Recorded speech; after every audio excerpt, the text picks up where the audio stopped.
Raiders. All right, let's see here. Let's get over in this Discord. Good Lord. Hello. Oh, I see you. What do we got going on here? Dun, dun, dun, dun, dun, dun, dun, dun, dun, dun, dun. Let's see. What's P-Funk posting in here? It's cool. See your people keep moving. Hilarious. What is that?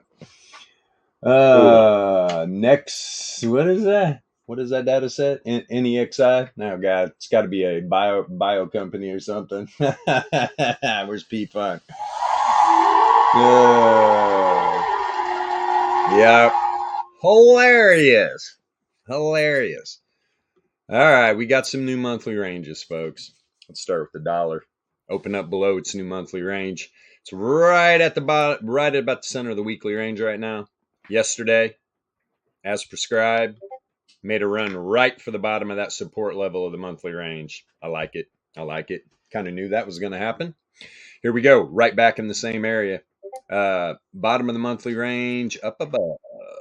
There she is right there. 103.9 area. 103.95 area. Nice. Wouldn't be a bit surprised to hit this sucker.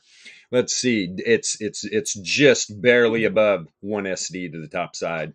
Dixie can do that very easily. No problemo. Let's see, though, if it can break this weekly range. If it does, could get trapped up in a range between the weekly and the monthly. Wouldn't doubt it. Let's look at this sucker before we jump on some other things on the VRE. Pop up Dixie here. Let's take a quick peek. Oh, yeah. What are we doing? Trending. We are definitely trending. What's going on with this volatility? Let me pop this on the daily. Actually, we just got, you know what? Let's look at the 21 day first, since we did just get a new monthly candle. Ooh, dollar. Close. I mean, yeah, ran up, right? You get this pullback. When dollar made that big run up to about 115, it pulls back, tests the wave trend. Wick right to it. Guys, this is a 21 day chart. So to think that what we're providing here isn't of value, I don't know what you're using out there. Traditional TA lagging indicators. We got real-time leading information.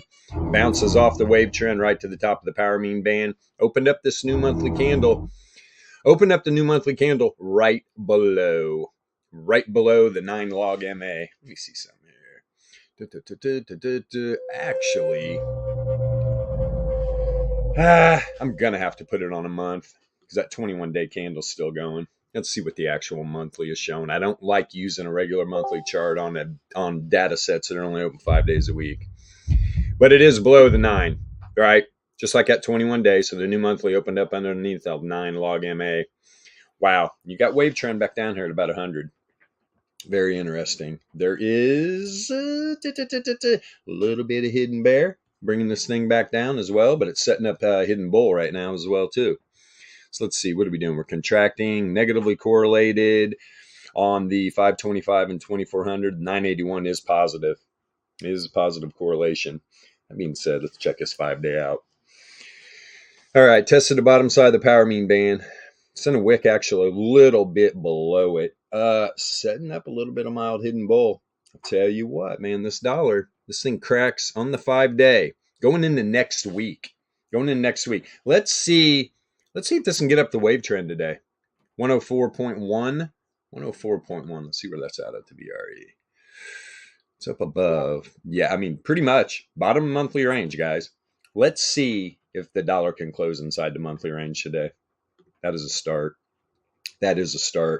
But inevitably, I see this thing going lower, to be honest. Let's see here. Because even if it gets up to the 5 day reverse wave trend, the 33 log MA, right in about the middle of the power mean band, guys, it's going to be setting up a lot of hidden bear div, right? Unless you get a higher high up here. We're talking, you got to crack 106.6 area, 106.7. Other than that, you're going to set up a lot of different points of hidden. So look out. Prediction model is to the downside on the 5 day. Starting to turn down in the trend as well. Low time frame, low length volatility, 525 read, contracting positively correlated. You've got the 2400 contracting positively correlated, 981 contracting negative. So you got the 981 saying up, the other two saying down. That's why we got this big wick right here on the 5-day. Let me see. Boop. Go back over here. Let's see. Okay, we got back inside the power mean band on the daily. Let's see where the wave trend is on the daily. 104.679. A little higher. That's going to be up into this month. Let me see here. Is that top side of the monthly? I know it's a pretty big range. Yeah, pretty much. Pretty much. Let's see. Literally right about the second resistance level in the weekly volatility range. That's for this week, though, right? We're in the final day, so I seriously doubt this is going to push us high today. Why do I say that? Well, it's above not only center of the monthly, second standard deviation, 95 for Laplace. All right, they're both 95.4% probability levels. So there's a 95.4% intraday that this thing's not going to bounce up above 104.4 area. So probabilities are against that happening by the close today. Yeah, I don't see it happening. I mean, it can run. I've seen it. I've seen these data sets take a 4.6% probability and run with it, but dollar is very weak indeed. Very weak indeed. Let me see. And it's going back into a random walk on the daily too. What do we got? Everything's beside the 2400 is just flat, but it is positively correlated. You want that volatility to start expanding, or it's just like the other two, all right? Contraction positively correlated down. So you're having an outlier on the daily at the top side. So it makes me believe this thing's going to push for the bottom of that monthly range. That I can handle. Let me see here. Boom, right above the 1SD. That'd be a great place for a rejection too, to be honest. 68.3% chance when it hits the bottom of that monthly range that it will reject there. So got a pretty high probability. It's nice when you get these probability levels by these macro volatility ranges. Gives you a good idea. Let's see here. Is this thing setting up? No, it's a lower low. It's not setting up any immediate bear div or hidden bull or anything. Or hidden bear. Let's see. Actually, it's bull div, right? You're popping on some daily bull div. Got above the zero mean, started running. Let's see here. Let's drop down. Let me see what this 4 hour is doing. Where we at? Above wave trend? Come on. Indeed. And there's the, let's see, you got Fisher at 103.87, 99 log MA, 104.346. 104.346. Yeah, so we're a little bit under 104 right there. Let me see again. Get a wick a little bit above the Fisher and you test the bottom of that monthly range. Another reason why this thing could reject right up there. Down you. Not only is there a 68.3% probability, you got the 4 hour reverse wave trend up in that area as well. Variance is rising. Negatively correlated. I'll tell you what. The 9 and 33 log MA, though, variance rising. Returns above the mean. Let's see here. On some hidden bull. Look at it. Strong, too, man. Got a real dip down here on the returns oscillator below the 2 SD band. Approaching. Let's see here. Let me check something real quick. 4 hour. When's this thing close? Yeah. Right around the time the stream's going to close up, hour and 50 minutes. I do this every day. Bear with me. Looking at so many assets, you forget. Okay, so is that thing going to push up there during this 4 hour candle? It could. It really could. I don't like the variance read, to be honest. And low length volatility is expanding, negatively correlated. The other two are expanding positive. So it's got a nice heavy push behind it. Probably overrunning that lower length, which it looks like. Look at the 4 hour, though. You're right at the 95 for Laplace distribution range. That is that skinny white line right at the center of the weekly. Right? So during this 4 hour candle, literally the next 2 hours, there's a 95.4% chance this thing found its high. Now, if it comes a normal distribution, the 1SD or the 2SD, that's also that 95.4% probability, is at the top side of the daily 68.3. So in my opinion here, if it does run up to the bottom of that monthly, it's going to blow out these 4 hour probabilities. And we got the 99.7 Laplace right below it. So if Dixie does take off during this 4 hour candle, everything that I just went through, there is a lot of resistance at this 103.4 area. A lot. With macro volatility ranges, daily probability levels, and 4 hour probability levels. You got to crack this weekly range first, too. All right, you got to crack the weekly range first. Closed a little bit below it yesterday. Gap down this morning, right to the center of the daily. Beautiful. Now I'm going to spread this back out. Good. That's right. Got me dancing early. That's what I'm talking about. Let's work our way back down through this. It's definitely a nice trending move on Dixie right now on the 15 minute, that's for sure. Yeah, it's starting to drop on the 90. Having an outlier on the 90 minute too. Right. Cracking this previous data set high. Let's see. If we get let me see here, man. Yeah, this last outlier we had to the top side. If we get something very, very something just like it, it's going to send this definitely to the monthly range. You're about halfway through that outlier, if not even that. Wow, Dixie putting in work. No hidden bear. No hidden bear either. I mean, if you go all the way back to here, I'm not going to play that game though. I mean, you do got a higher high and a lower high here, but having this outlier, this thing's not even close to be done. What are we doing? Low length expanding positive, 981 contracting negative, 2400 expanding positive. What's that? That's a bosun mate blowing the horn, man. All steam ahead. Pushing. This thing's like a carrier strike group on the 4-hour volatility, baby. Hell yeah, we got the aircraft carriers, battleships, everything's running at full steam. Who else is bringing that kind of terminology into their trading? Yes, it is December. Although, dude, for the foreseeable future, at least 10-day forecast, the lows are in like the high 40s. In the high, it's like high 40s for the lows, high 50s, middle 50s for the highs for like the next 10 days. A lot of rain. I meant the number of dollars being printed by the Fed this month. Oh, that kind of burr. Well, it's something like 166 to 190 billion dollars worth of money. Notice how excited I am. It's not cold though, man. I lived in the mountains for a long time, and I dealt with the cold weather. I dealt with literally having 2-foot storms every day. All right, shovel. But I had a bonus for all that, right? I got to look at my skis at the front door every day and get up on the mountain probably 5 days a week and have a blast. That's why I tolerated the cold weather. I don't have to tolerate the cold weather anymore. So when it does get warm in the winter, I'm very happy. I'm very happy indeed. Let's see here. I'm sure Matt's having similar weather. It's great. I mean, December. I only heard my heater kick on once last night. Good stuff. So yeah, 45 minute, you're outside the power mean band. Love it. Came back, tested that 33 power mean, having an outlier. Heading in the trend. Yeah, you said the 15 is already in trend. Let's see this third. Yep, 33. So 33 down is probably in trend. Top side. Having outliers. Not setting up any, God, from back here. Yeah, setting up a little bear div. Trend looks strong, though. Don't like the read on the 33-minute volatility, low length anyway. Contracting, positively correlated. But you got the 2400 started expanding again, positive. 981 contracting, negative. That's probably why I got this immediate wick down. What's the low length volatility? Let's take a peek at this 15-minute. Oof. Yeah, let's go. Like the variance read, right? You have an outlier, then the variance comes back down, negatively correlated, starts to run back up. Let's see if this variance starts positive. Did have some bear div up here too. All right, they had this little pullback. So setting up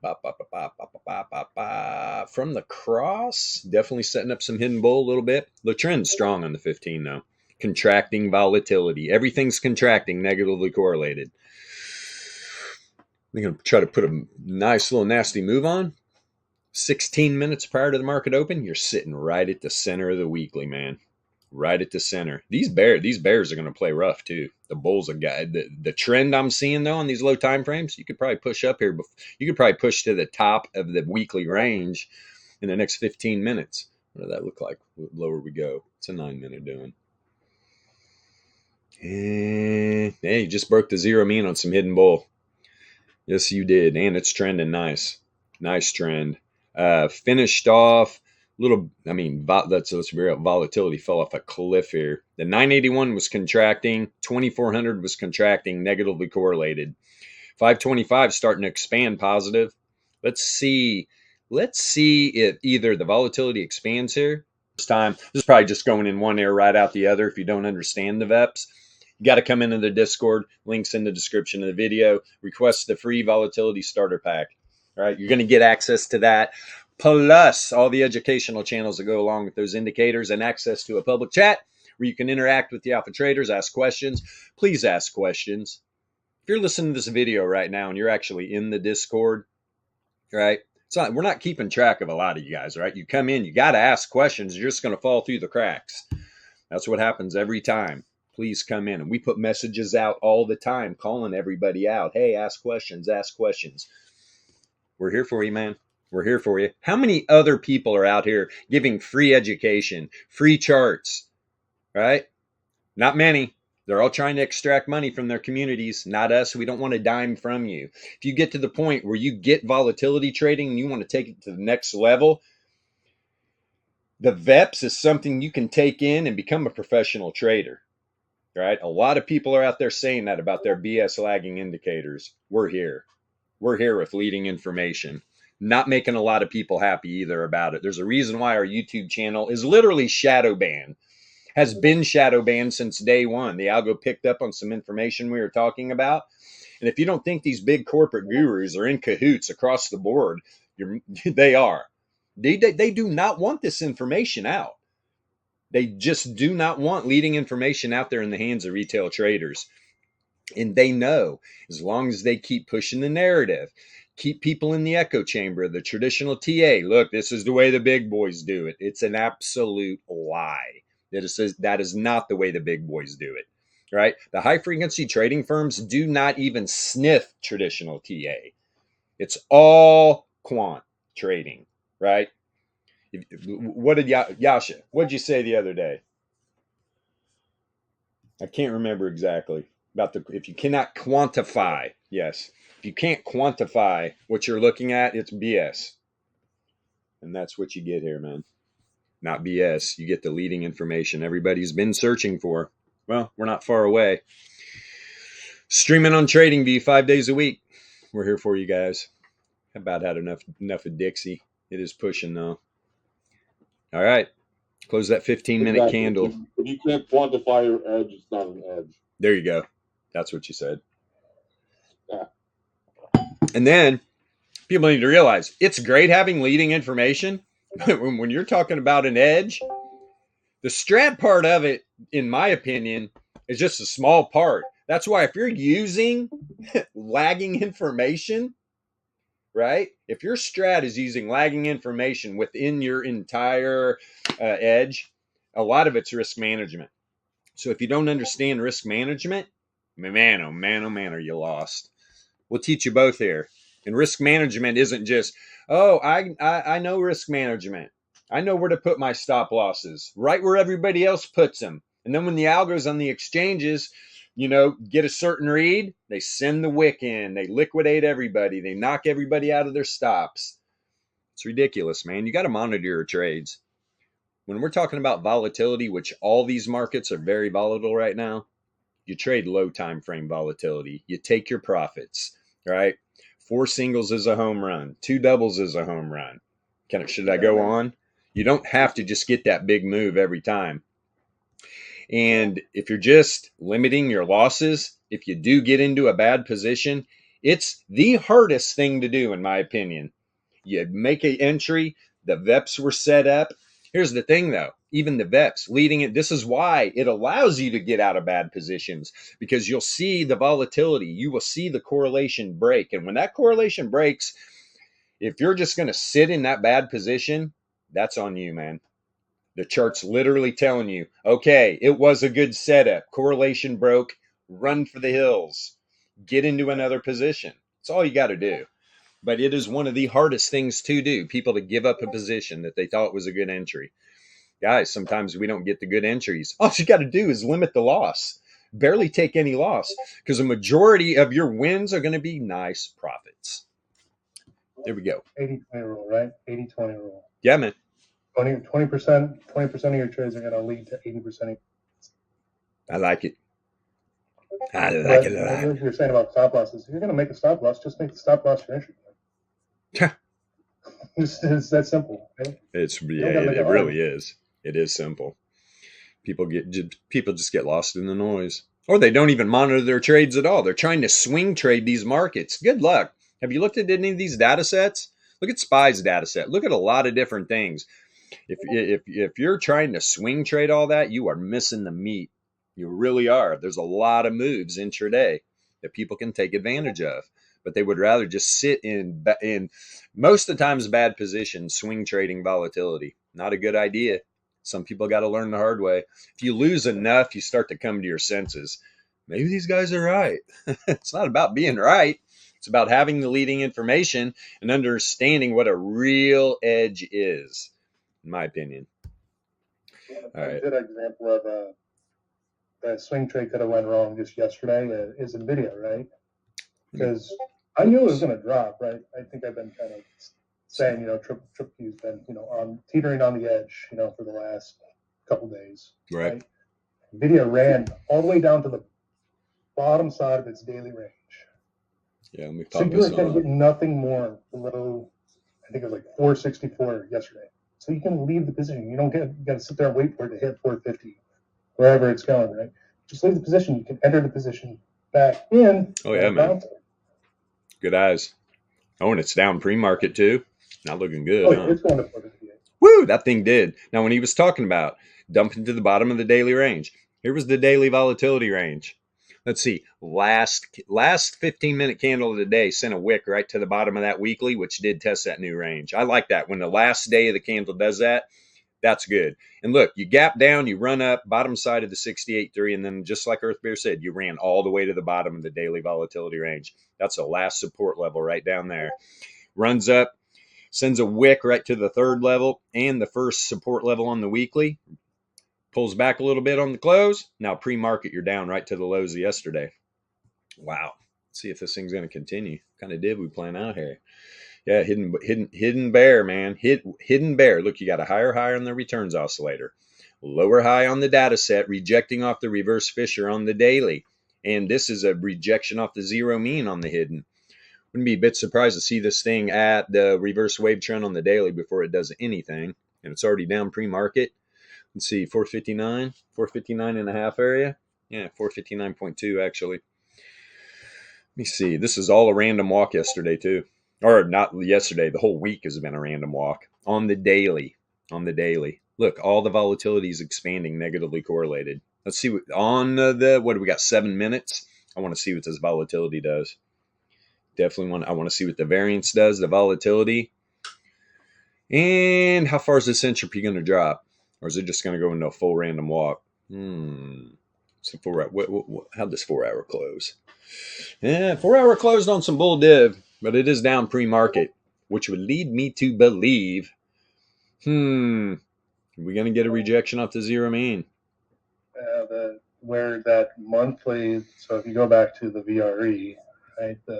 Yeah, where's the monthly range at? Up above or below? That blue, I think it's your blue cross line. That's a monthly level, right? Boom. Or no, it's the red one. That's disappearing today. That is not going to be there come open. So. Yeah. As soon as it opens. You know what? What time is it? Here, let's take a quick peek. Let me throw this on the daily. This will be a lot easier.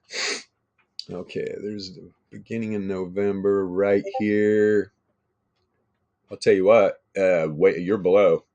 Monthly, right around 474 and a half, probably.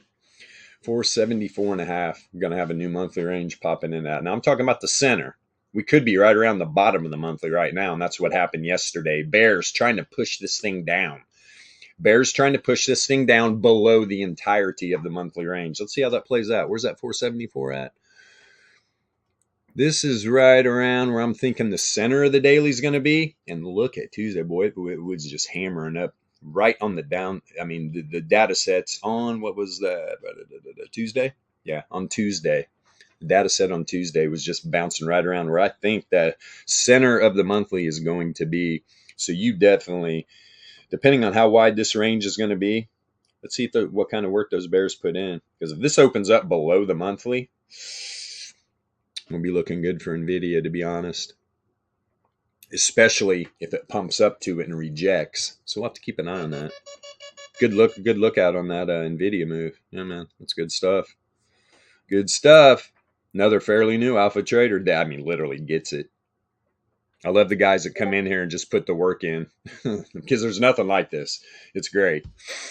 When you have the leading information, you know where all these ranges and probability levels are. It's a game changer.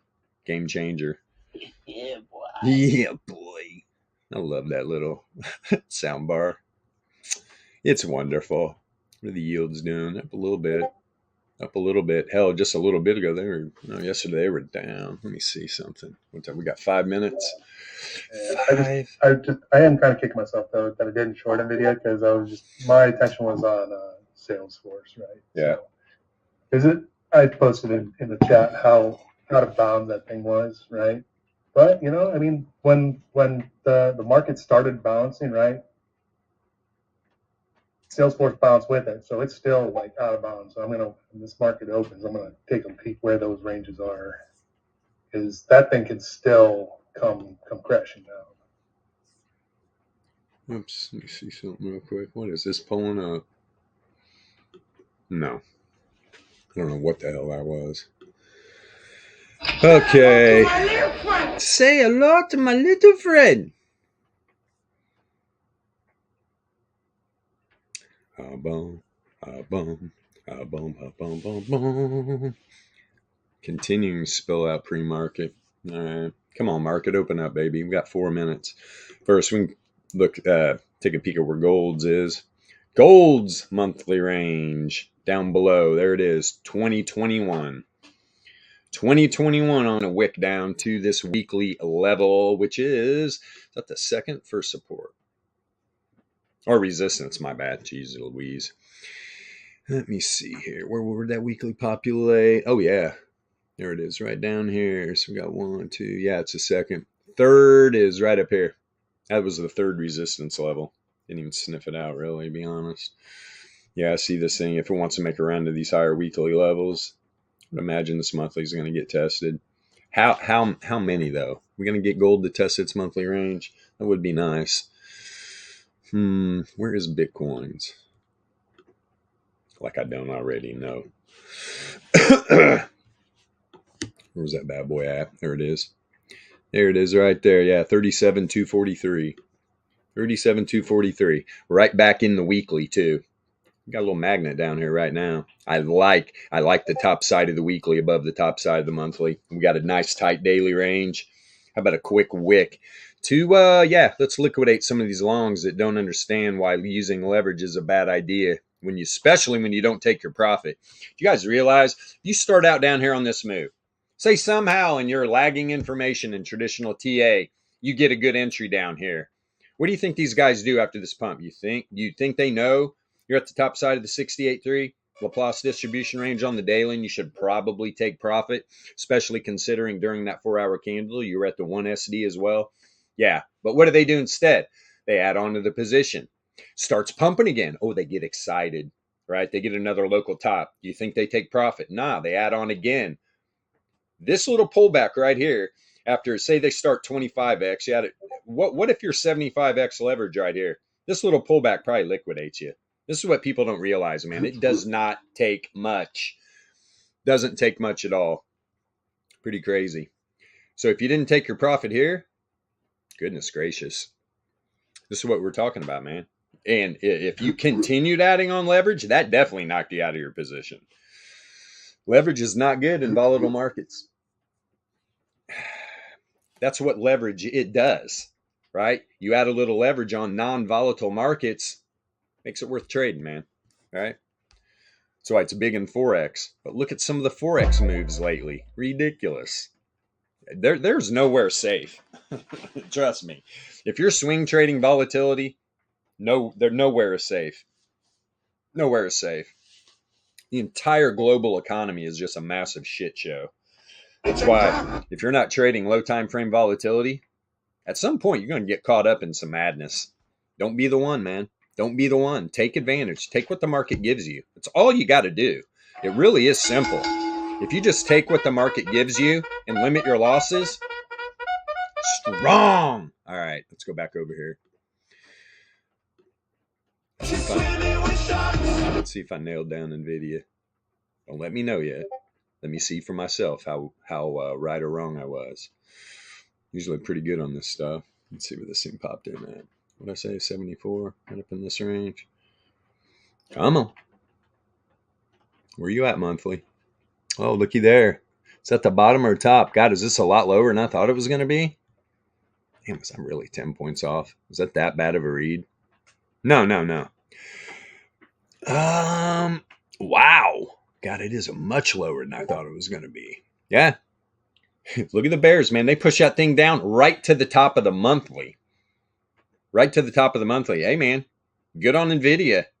Good. I mean, you could bounce here. Wow. Man, what did I not see? Here's the problem. Sometimes when I do that, all right, I did it on a daily. Break this down into a 4-hour. Let's see where I made this mistake at. Let's see. 464.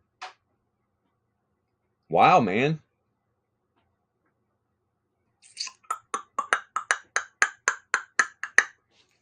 Yeah, I still had it a lot higher. I still had it. I still had it up here. It's just maybe that volatile 4-hour candle pulled that thing down. Maybe all this volatility. Most of the volatility is at the top side. Nice fake out on me there, NVIDIA. I mean, 10 points. I don't know if I've ever been that far off. Oh, well. Hey, I was just making a prediction, right? That one failed miserably. And if NVIDIA bounces here, gets up above the daily range, good Lord, this thing could run, man. Those bears tried. The Malgos knew where that range was. Can't believe I was that far off. Oh, well. I eat crow. No problemo. Let's see here. Yeah, the thing is, when you have this info, it doesn't matter if the read, like, if you think the read's going to be one way and then it turns out to be another, you just go with what the read is, not with what you were hoping it was. Yeah, exactly. And what did I do? I immediately changed my tune and said, "Good job, NVIDIA." Yeah, exactly. It's like, ain't no shame in being wrong. No. What there is silliness in is trying to stick to a wrong decision and convincing yourself that's the way to go. No, I was right. No, the information changed, and now you retool your strategy and your tactic, and that's it. So it's like all good.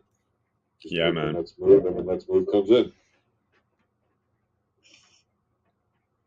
So it's like, well, what other channel are you going to watch trading stuff where you're going to see people with actual experience trading useful information that are going to tell you straight out, I was wrong about that. It didn't do what I thought it would do. Here's the course correction, and here's how you do it. What am I doing? And look at the information that's present, not the information you predicted it might be, which can always change because that's why they're probabilities, right? They're not guaranteed set things. These are probabilities. They are subject to change. And when they change, we course correct and move forward with the current information that is leading information. So yeah, actually, it's a good example of kind of the power of these tools. Because if you weren't looking at these levels, if you were looking at, I don't know, your stochastics or your EMAs or whatever, right, you'd have a totally different set of information, which is lagging, and which wouldn't be able to actually give you the updated information as it should be. So you're likely to stick to the wrong decision based on your errant prediction. Whereas with this information, it's like, nope, actually the current information says this now. Oh, okay, great. Time to error adjust, and boom. And I mean, look at what it's doing. It's yeah, gotta love the VEPS, bro. Gotta love the VEPS. It's gonna go up, down, or sideways. That's right.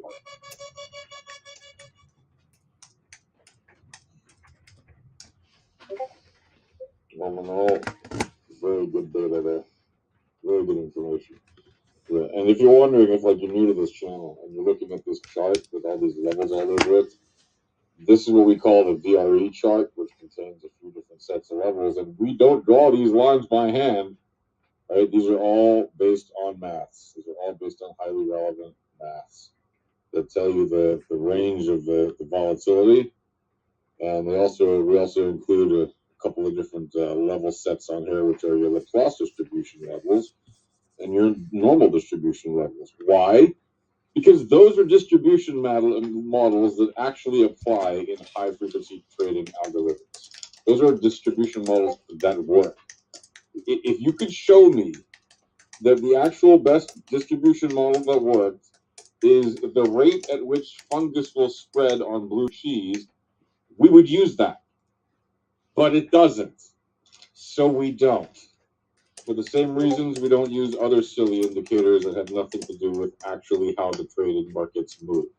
Right? We use the tools and the information that the trading markets actually rely upon to move. And how do you know that these are the maths that move the markets? Because quite literally, these are the maths that the quants use to build the big bots, the big algos, at these big shops, whether it's, I always refer to like D.E. Shaw or like Citadel, and there's plenty more if you know the names of these firms, or if you don't, you can easily look them up. Heck, we even list them on our website in our Discord. There's no shortage of very smart people working in the finance industry whose job it is to make these massively powerful algorithms be more and more reliant and optimized for their ability to take profits over time. And their job really is just to manage their profit growth, because they're not losing most trades, period. If they were, they'd be out of a job, right? They're not sitting there trying to figure out, how am I going to make my $50 today? They're looking at, did I make $50 million today moving these assets, moving these trades up and down all day? And it's the bots that are doing the work for them, right? There's very little actual human interaction in terms of the buy orders and the sell orders at the big bot shops and at the huge HFT firms, right? They're relying on the bots to do the work for them. But they have massive amounts of resources in terms of computers co-located next to the market, thousands of staffers all around the world who are monitoring these things 24/7, including some of the top engineers in the world, some of the top quants in the world, some of the top money market managers in the world. Right? They're doing all these things in a very coordinated, organized way with 24 hours, 7 days a week support, highly staffed, highly expensive, and still extremely profitable for them. And they basically rely on the algorithms to dip into that liquidity pool that the retail traders are constantly piling on and just keep taking out the money the retailers keep putting in, and why are the retailers putting in the money? Because they're convinced that they found the way to make money easily and automatically by either using some silly TA strategy with lagging information or by using some silly bot with lagging information. That they think their $100 a month bot is going to outsmart these multi-billion-dollar HFT bots. They're just not, right? So yeah, that's why you have a strategic advantage as a retail trader using this kind of information, because it's leading, it's ahead of the curve, right? Literally leading information that's telling you the probabilities of the current candle and the next ones. Forget the next one for a second. How powerful is it to actually know the real probabilities? You know why? Because they can't calculate it based on price. And anyone that tries to make a probability calculator based on the price action is fooling themselves, and they're fooling whoever they're selling it to, because markets are not determined by the price action. The price action follows the thing that does determine the price of the markets, which is the returns, and that moves according to the standard deviation of returns, also known as volatility. So yeah, there you have it. That's why we use leading information. There you go. Jesus, couldn't have said it any better myself. My welcome to December spiel. Welcome to December. See some Let's look at it, roll another medicinal tube. Yeah, we chilling, man. Yeah. Check some here. We got a lot of ranges to check on here. I'm on SPY right now, right? Top of the monthly range, right down here. right by the 95.4 Laplace on the daily, 450.5 area. Indeed, 450.43. So we're going to get a test today. Yeah, it didn't even sniff it out. Hell, the close yesterday, it ran up top side of the 68.3. Damn coffee giving me hiccups.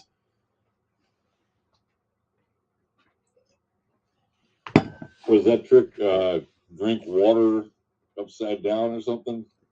So I got to go. Breathe out? Well, it's raining. Should I just go outside and stand on my head and just I think so. I think that works. just You gotta drink? stick your tongue. You have to have a very long tongue like that guy from Kiss, and then catch all the raindrops as they fall. I'd have to. You got to be able to turn your tongue over. I've never been able to do that. I got some tricks, but I can't do that. Ask aloe vera. We have way too much fun here. I mean, not way too much, but we have a lot of fun. A lot of fun. How else would you rather spend your market opens hanging out with the alpha traders? I mean, we're real people here, right? We're real people. Let's see. And we talk about a lot of stuff. We've been known to have a bot hang around, though. Yes. ChatGPT type bot. Maybe we'll get. Maybe that bot's got something to say today. It is December. I don't know. Bots on strike.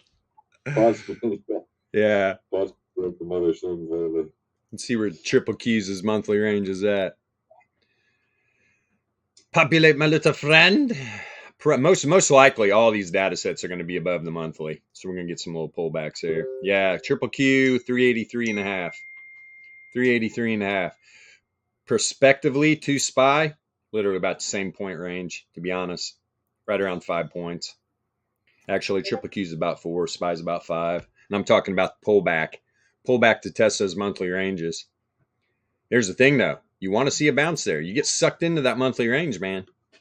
You could drop, really start testing it. Got the center of the monthly on Triple Q's about 377. What is it at exactly? 378. 378 area. Where's the bottom side? Let's pull it all in. There it is. There it is. 372. 372. Where do we got the daily? Let's see. There's a 95 for there's a 95 for Laplace. Yeah, there we go. And probabilities are saying if this thing does come down, test the top of this monthly range, there's a 95.4% chance it just gets halted there or bounces. Because that is a 95 for Laplace. Then you got the second weekly support level as well. You got the bottom of the weekly that closes today. Yeah, that's why I don't think these ranges or these monthly ranges are getting tested today, boys. I think this is going to run into the new week, right? Especially, the worst thing that could happen here is these markets take a little bullish turn, right, today, turn to the upside. What if they run a 1 SD? What do you think that's going to do for a lot of these traders, right? They're going to be bullish. And if that thing rips back down and tests the monthly then, I don't know how people live without using this information, to be honest, man. You got to know where these levels are at, man. You just have to. And that's just coming from a point. There was a point in time we didn't have this information. And so once you do have it, you're like, how in the hell did I ever just even navigate these markets? That's what most people are out there doing. That's why they sit around and watch YouTube all the time, watching these guys do analysis using traditional TA. And they just are like, oh, what did YouTube Jimmy say? Okay, yeah, that sounds great. They don't do any of the learning themselves. They're just going to go on signal calls from people, number one, aren't even traders, right? Most of them do not even trade. Oh, no, they say they trade. That's how they make their money. No, they make their money off you, right? They extract money from their communities. That's what they do. That's how they make money. I know one guy specifically that is the king of extracting money from his communities. Yes, indeed. Right. Yeah, for sure. And all the other ones just model it right after him, to be honest. Pretty crazy, man. Pretty freaking crazy. We'll be all right, though. We'll be all right. We're just going to keep plugging away. As much as these uppers want us to just disappear, we're not going anywhere. We're going to continue to share this information until I can't even get up in the morning and get in front of the monitor. We will be sharing this information. And like I said, YouTube channel's been shadow banned. right? YouTube channels been shadow banned. It's crazy, indeed. Yep.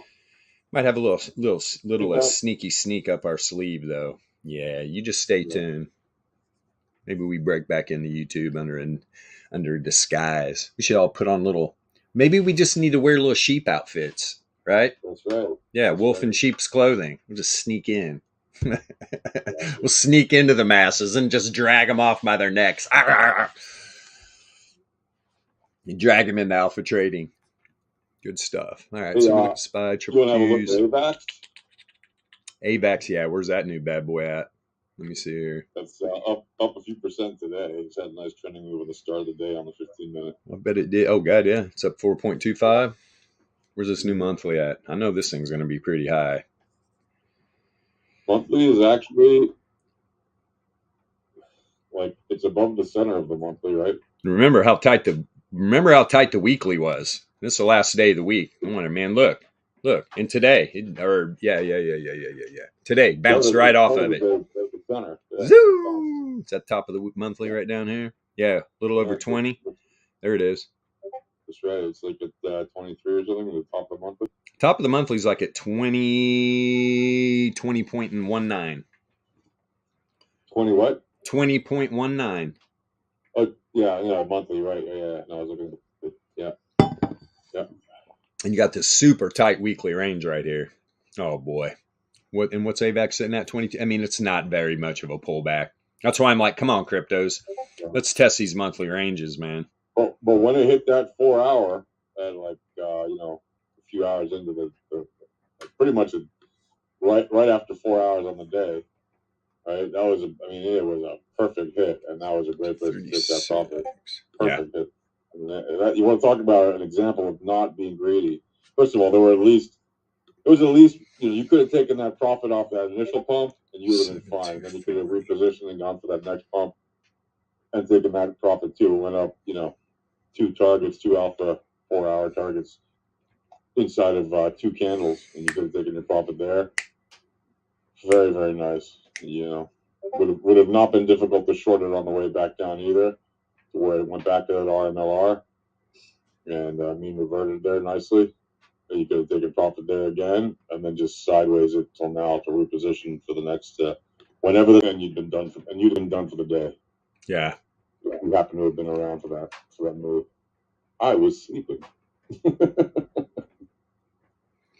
Well, I'll tell you what. Yeah, I'm not finding it. Let me see here. 2-day. I'm looking for some confluence around 37,240. It's the top of the monthly range, and it's just, geez Louise. Yeah, it's a little bit below the 9 log MA on the 2-day. Other than that, man. Yeah. Now, crypto could do it this weekend. This market closes or whatnot. Well, you're barely hanging on to the 15-minute here. Barely hanging on to the 15. Yep. Got a lot of bull div, though. A lot of bull div on this 15-minute. About the 33. Yeah, bull div here, too. Getting right across the zero mean.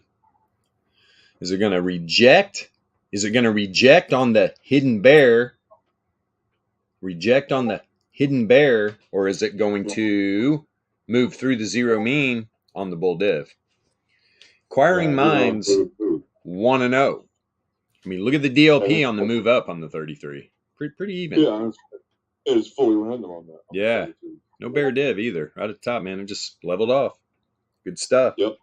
Like I said. Which is this is a good if you're looking at this thing and you're thinking, okay, when's the next trending move gonna happen? Well, you're in a random walk, right? It's just, maybe barely starting to expand, but it's fully random. And so, you just keep your eye out for when it starts making a trending move.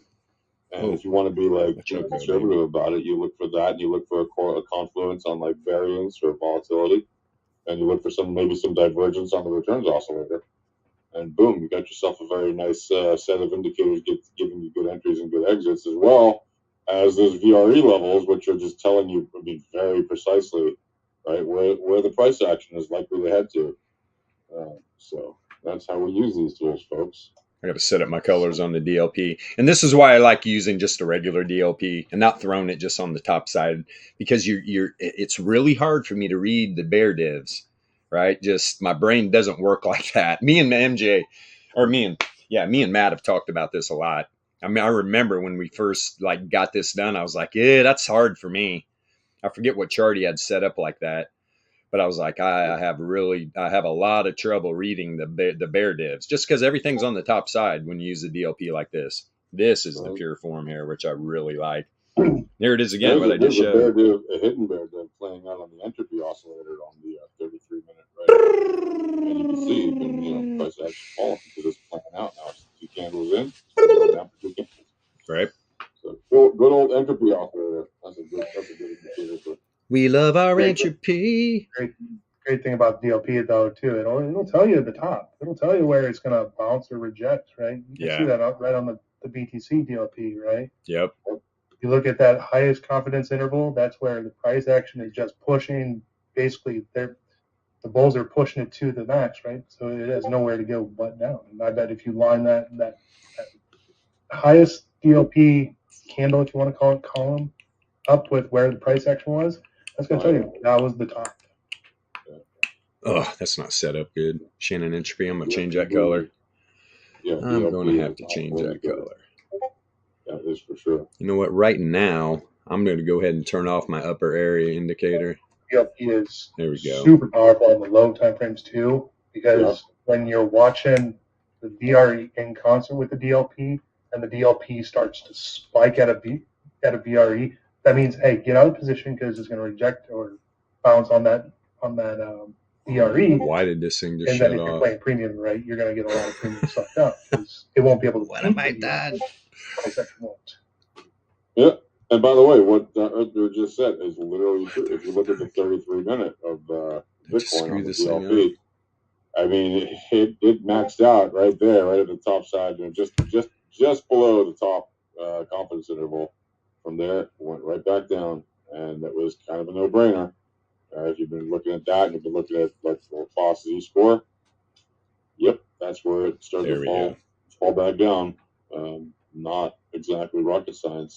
That's also where it maxed out on the trending move on the 33-minute.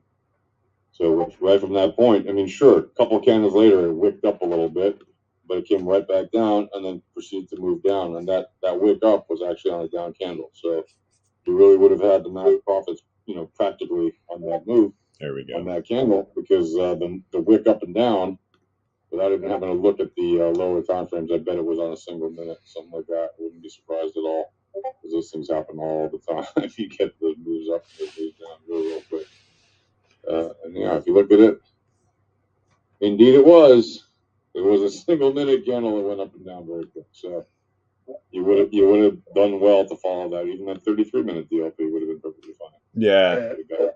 What I've learned too is that even if it's not doing it, let's say if you're scalping, right, and you're like watching the 3-minute, right, the DLP looks fine, do a time frame shuffle, go to the 5-minute, go to 6-minute, because one of those is maxing out. That's also saying, hey, this is starting to get a little too beyond its reach, right? So it's going to pull back a little bit. So yep. So it's an amazing tool. Amazing tool. Yeah. It's amazing. Like literally that high on the DLP was on the 33-minute DLP was also giving you an indication on the DLP on the 1-minute to take your profits. And 2 minutes later, when I had that tiny wick up and back down, I had a couple more like it, a couple of candles later, but none of them went higher than the body of the candle where you would have taken out your profits. And then it just started walking down and doing its thing. And very, very accurate reads on the 1-minute, very accurate reads on the 15, the 33, whatever you want to look at. Highly reliable indicator if you know how to use it. If you don't know how to use it, guess what? We will show you how. Right? Like we are literally telling you. And you can learn from our education channels and our documentation all over the place. And our friendly traders. You can throw in, they'll teach you how to do it for free. I mean, assuming you have the actual indicator, right? Yes. Yeah.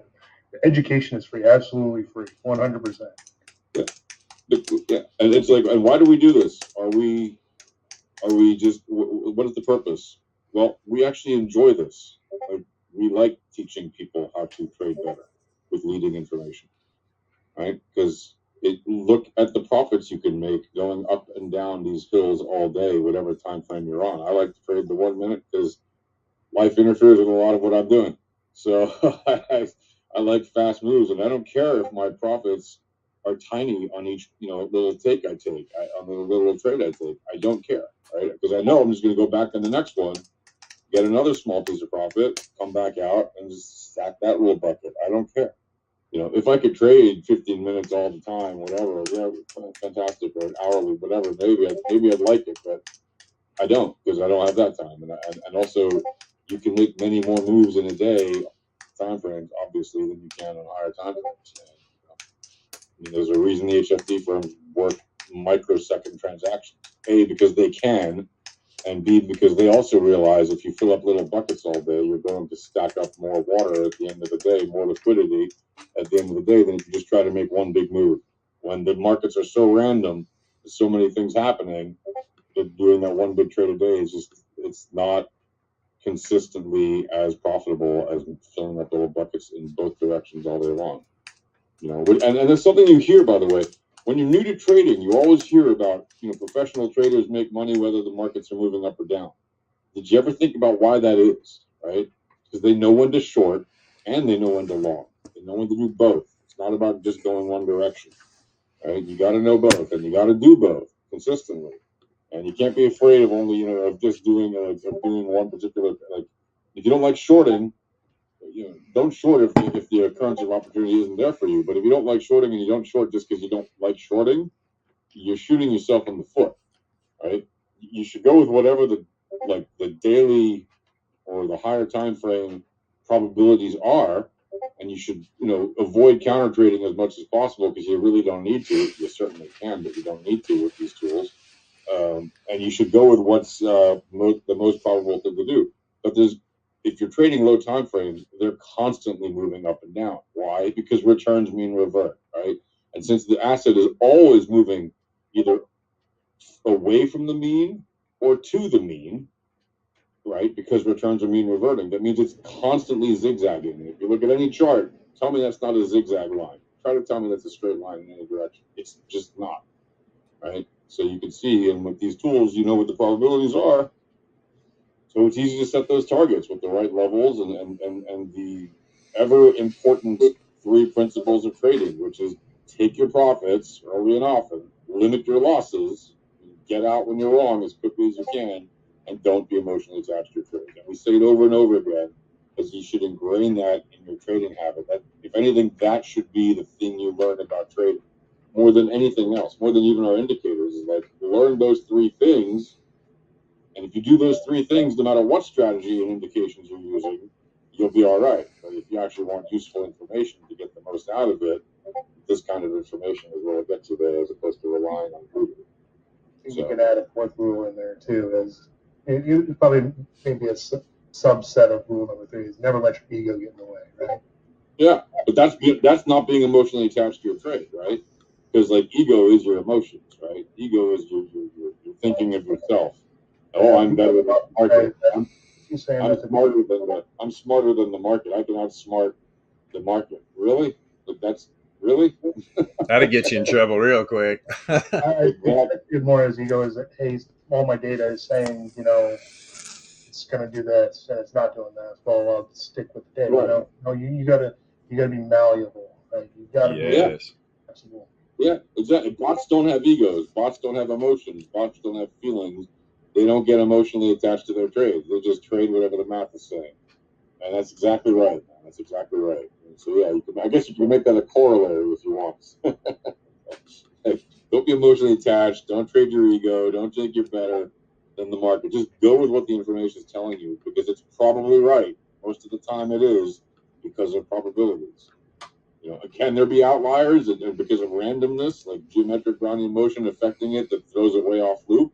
Yes, of course there can be. And that's why it's generally not a good idea if you're a new trader to trade things that are in full random mode, unless you actually know what you're doing, right? Like, trade when it's in trend. Do the easy thing. Just take the move when it goes into a trend, Get out of the move when the trend peaks out and starts to turn around. You'll be in profit. Just go in the direction of the trend. How do you know what the trend is? Look at our entropy indicator called the Swiss. If you use the Swiss for your entropy indicator, you'll know exactly when it's in a random walk or when it's in a trending move. Right? You don't have to be greedy about it. How do you not be greedy about it? Look at the VRE levels. Look at the standard deviation levels. Look at the Laplace distribution levels.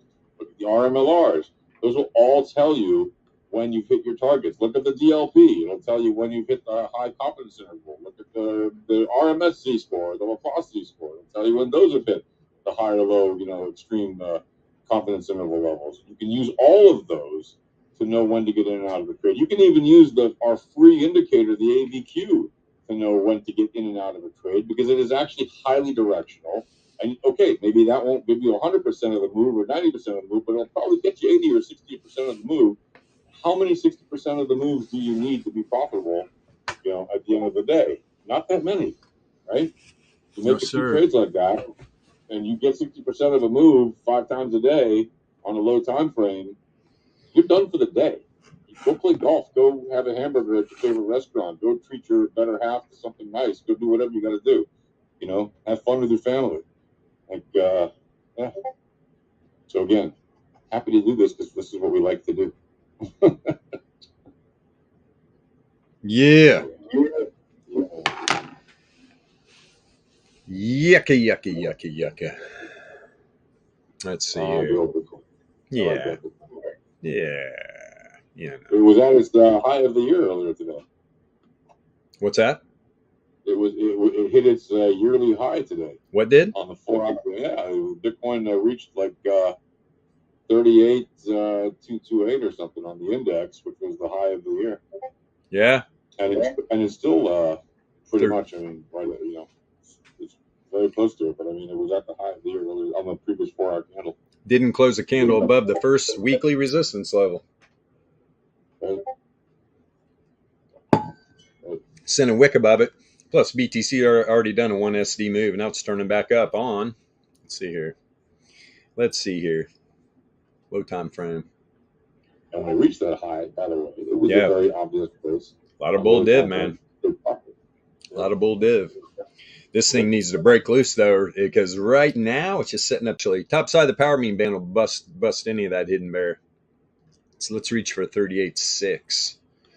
Let's see here. Yeah, back up to 1 SD. Need to crack it. I would love to crack this first resistance level on the weekly. Do a 95 for Laplace today. Little dance. Crack 39. Crack 39. Yeah. Yeah, AVQ, pretty much just directional, man. Pretty much directional. Should I pull up that chart? So people see what they're... It can be set up a lot of different ways, too. It can. And that's a free indicator for anybody on TradingView. What he's about to tell you. And Cross will tell you when a big move is probably about to happen, too, on certain time frames. You'd have to experiment it with what depends on the weekly. Jesus. Yeah, nice bounce off the MA there. Woo! Right at the top side. 3 SD band, 2 SD band, and the pullback. Yeah, it's a good indicator. Like right now on the weekly. Jesus, this is Solana too. And this thing's looking good. Starting to blow out those volatility bands again. Let's see here. Yeah, no div. No div on the DLP. Let me see. What's that weekly on Solana? Let me see here real quick. Dun, dun, dun, dun. Oh, what am I doing? That's what I wanted. There we go. Now I'll put this on the weekly. I want to see the returns oscillator. Yeah, man. Returns oscillator setting up hidden bull. Beautiful. Beautiful. Yeah, there's been a very scalpable asset. Very scalpable. Yeah, look at this. Woohoo! Let's go. We got a Solana all-time high. Boys, there was a day. That thing cracked 250. Right. I think the high was like 270 or something. Wicks. Maybe 265. Maybe I'm wrong. What did I get up to? Yeah, no, 265. 265. Very nice. Very nice. Wow. You see what happened last time? Those bands were tight. Look at the last time bands were tight. I think revved up, stayed above, and then just ripped. ripped from literally right. Yeah, I mean, what was the low back there? $18. Yeah, man, 18 Yep. bucks. We even dip lower. What was that? And look $8 low. And look at how that ABQ told you when to get out, too. Pretty much. Very nice moves. Very nice. Again, you didn't need to make 100% of that move to take gains. No. Right? You could have taken 60% profits on that, 60% of the move on that. Very comfortable. Right? And on the way down, same thing. Could have ridden it down, made nice money on shorts, and on the way back up recently as well. Top of the weekly or top of the monthly range for Solana, right at the top of the weekly, 57.2. Would love to see that get tested. Would love to see that get tested. One of the other hardest things to learn is counter trading, right? Like, so all these tools will tell you. I know everybody tries to catch a top, catch a bottom, right? And some of these tools will tell you that, but sometimes the real power in these tools is to tell you that a move is going to keep going. It's not even necessarily even trend, like bouncing off like the 9MA, right? And just carrying topwards in a random walk, right? So there are other tools, and that will tell you that, hey, this is a good move, and it'll tell you, hey, maybe you could stay in the move a little bit longer too. So I mean, that's one of the hardest things is you don't always have to try to catch tops and bottoms. You can just understand when a winner's a winner. Just hook your wagon to a rising star. Exactly. And it doesn't matter what direction that rising star is going. As long as you're riding in the same direction. That's absolutely true, man. It's absolutely true. And it's not even about catching the exact tops and bottoms, because very few people will actually catch that top and bottom, because there's usually one order, that exact top or that exact bottom, before it moves out. Are you going to be that order? Probably not, right? But you could certainly ride the coattails and make the move with that and go take the profit at where you're not being greedy and you hit your target. So yes, very well said. I would form that example as I was thinking about Coinbase, right? Every time it's just going up, right? It's just going up, it's going up, it's going up, and you didn't have to get like the full move, right? But once they crossed that daily reverse Fisher and all the volatility was looking good, the ADQ was looking good on the macro, hey, you can ride that thing up if you're buying stocks versus options because of the premium issue. But you would have got what, 25% increase on your return. Right. Yeah. Coinbase is a great example, actually. I mean, but there's so many like scalps intraday you could be making on it, But generally speaking, if you're looking at like a higher time frame, whether it's 4 hour or whatever, it's been making some sick gains lately from like what, $70 to where it is now. It's an 80%, 84% move from like what, the last day or the day before the last day of October, 30th of October until now. If you've just been riding that 4 hour, okay, great. But then again, you would have, there was certainly a bunch of quick moves you could have taken if you're scalping that were not going with the movement up, right? Because you had hills and valleys going constantly. However, big picture, yeah, it went up 84% in like a month. That's a big chunk of move to make, right? And you could have cashed out on it even a few days ago, 4 days ago. You would have had that 84% move right back to where it is now after the little dip and bounce. 10:09. Yeah, continue. Here, what chart you want me to pop up? I'm gonna go do my thing real quick. I always take off right around this time. You want to look at what, the GBP USD or SPY or oil? Or gold? Yeah, here, let me throw gold on here. Traditional gold on the daily. There's a good little chart to look at. I'll be right back. Yeah. Hold on, daily is a good little chart to look at, actually. And you can see that right there. Let's just start with Entropy, right? Like you got expanding Entropy still in random walk, right? And you got correlation on that Entropy is to the upside, but it is still in random walk. So, there's a reason that the price action is going up today. It's not yet in trending mode, but it is correlating to the upside. And at the same time, you've got fall in variance negatively correlated, which tends to lead to a positive price action. Right? You've got, let's see, the returns oscillator below the mean, moving along flat, and you've got all of the fissures. This chart, all of the fissures are above the mean. Let's see, you've got here DLP is coming back down, right? And it's well, it is rising on today overall, but it is coming back down from the high confidence interval that we had a few days ago. So let's see, what could it be possibly doing? Well, if your volatility is flat and your correlation is dumping down on it a little bit, then you'll actually have some little move. Look at this. Yep, it's right there on our tendencies chart, by the way, too. Right? If you've got the sideways volatility and the negative correlation, you're going to have an increasing move. And what's happening right now? It's increasing. And where is it relative to the power mean bands? Right? Well, it is above the power mean bands, right? It's just above it. And that means that eventually, at some point, right, it's going to want to turn around and touch the lower part toward it. Is it an outlier right now in terms of performing against the bands? Well, the price action does not determine where you're going. It's the returns. So if the returns are telling you right now that the returns are basically flat, and you can see that the returns are flat today compared to where they were yesterday, then it's telling you, right, that the next move is going to determine which way it's going, up or down. Right? And you can see by the volatility, as the day is passing by, it is increasing in price action because, right, the volatility is telling you that the likelihood of the price action is to go up. And the variance is saying the same thing, because again, that variance falling on negative correlation indicates price action will be going up. And that's exactly what's happening. Right? So this isn't rocket science, right?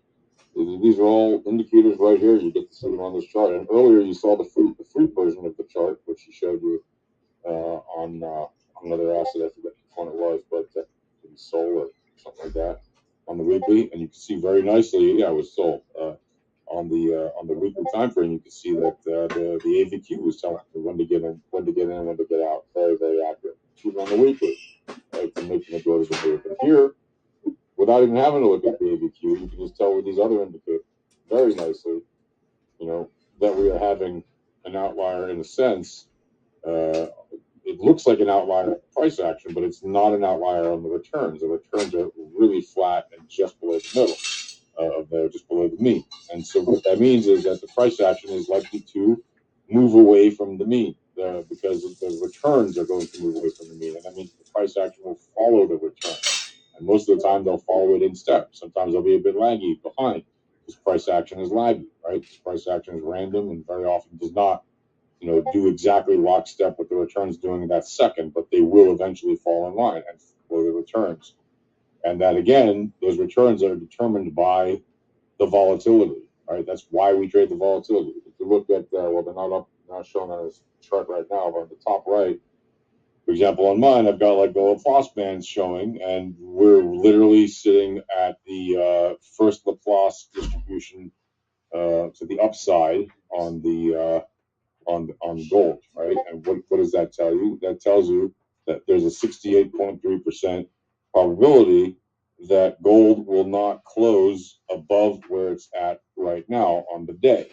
68.3 probability, which means if you took, you know, if you managed to get this tiny little percentage gain and you have a big enough pot, you know, most people don't, but if you have a big enough pot and you took a move from 2035 up to 2045 and you have a big enough position for that, then, you know, I don't know if most people, but a lot of people don't have that kind of bag. But if you do, you know, you've made a nice little profitable gain there on that move on the day so far, right? And you're already up like more, you know, if you would have gotten out at the top, almost, you know, 2/3 of a point, right? Even now it's at 0.4% from where it started pretty much at the bottom of the day, not including the very bottom of the wick. So, you know, all in all, these indicators are telling you where to not be greedy, where you're falling in line with the probabilities. When it goes up to the top of the first standard deviation or the first loss distribution, you can take your profits. If it's an asset that's highly volatile and makes second or third standard deviation moves or second or third lacrosse probability moves on a regular basis, okay, you might be like, oh, it's a reasonable target to shoot for that 95.5. And it's not like gold never does a second or third standard deviation move or second or third lacrosse move. It did one back in October, in the middle of October. You had the third standard deviation or third Laplace move to the upside, right? It went from like 1866 up to like 1934, which was in one day a three Laplace distribution move. Which, if you took that, I mean, that's a great move. That's a great trade. That's a great profit. You would have been done for the day. Then it sidestepped a little bit and did the same thing and moved up again. One candle after the next. It kept being contained by the second Laplace distribution. Again, it was the second Laplace distribution. So again, that's a really good target to take. Why? Because second Laplace distribution is a 95.5% probability that it won't close the candle above that 95.5% probability range. It'll be contained by that range number from the second Laplace up to the second Laplace down. What does it tend to be doing? It tends to be closing within those second Laplace distributions on the daily candles, which is very powerful. Which tells you that, okay, so this is an asset that can actually make a lot of attempts to the second, but very often closes near or at the first Laplace distribution. Which means, again, right now, if you're not a greedy trader and you don't need it to go up all the way to the second because you have a big enough position, you could have taken your profit at either where it has so far wicked out toward the top side, or even where it is now at the Laplace distribution to the upside, right? And you'd already made about 0.6%, which is funny because it's a 68% probability that it'll close here or below, down to the first Laplace probability to the downside. Look, now we're looking at the dollar on the VRE, right? What's the dollar on the VRE telling you? Look at the dollar on the VRE. I mean, look at that wick down on the previous candle. What did it do when it went down to that wick, right? It literally found buy pressure right there at that level. Okay, somebody got an order and a little bit lower. Maybe they had a bigger bag or something, and so they ordered got a big profit. And the wick moved right back up to, what is that yellow dot? The yellow dot, is that the daily? No, that's not the daily. This is the center of the weekly, top of the weekly, bottom.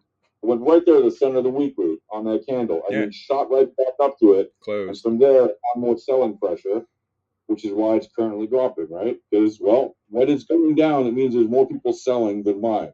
And when it's going up, there's more people buying than selling. It's really that simple, right? It's all about buy pressure and sell pressure. That's what causes the volatility.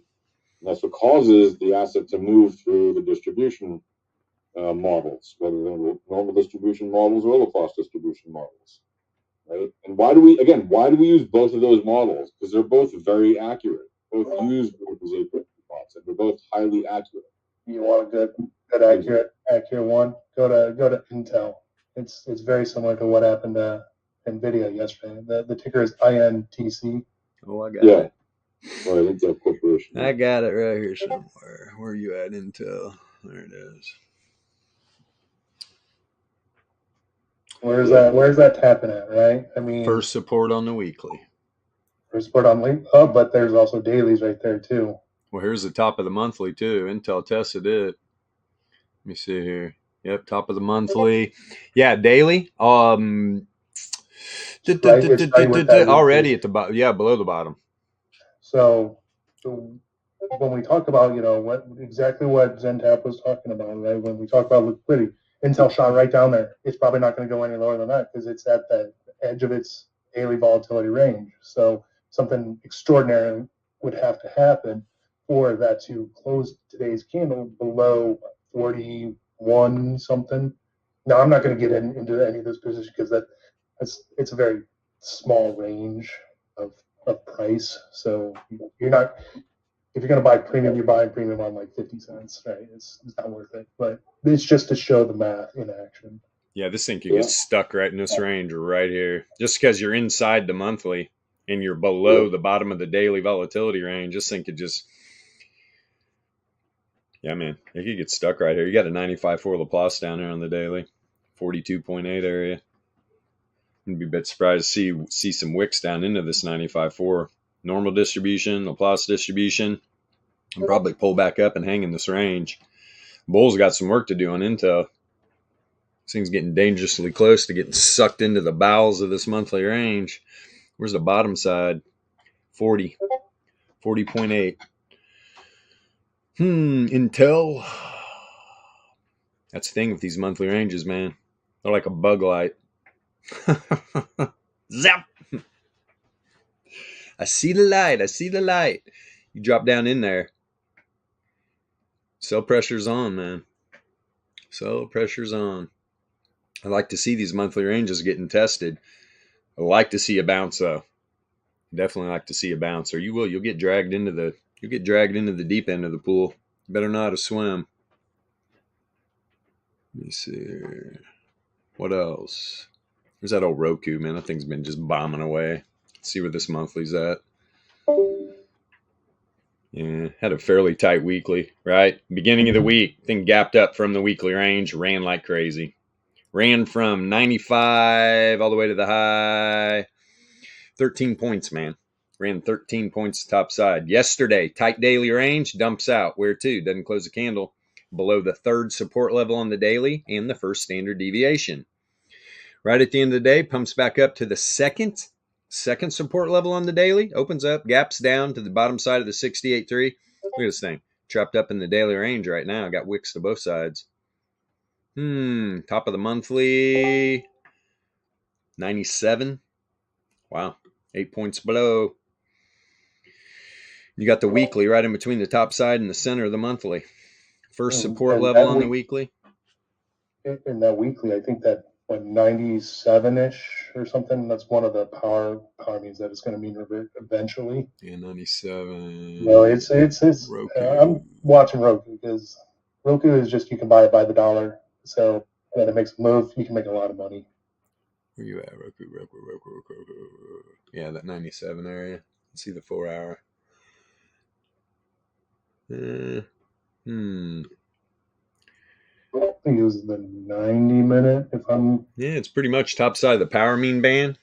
Top side of the power mean band on the daily. But yeah, 4 hour wave trend was a little low. That was like 88.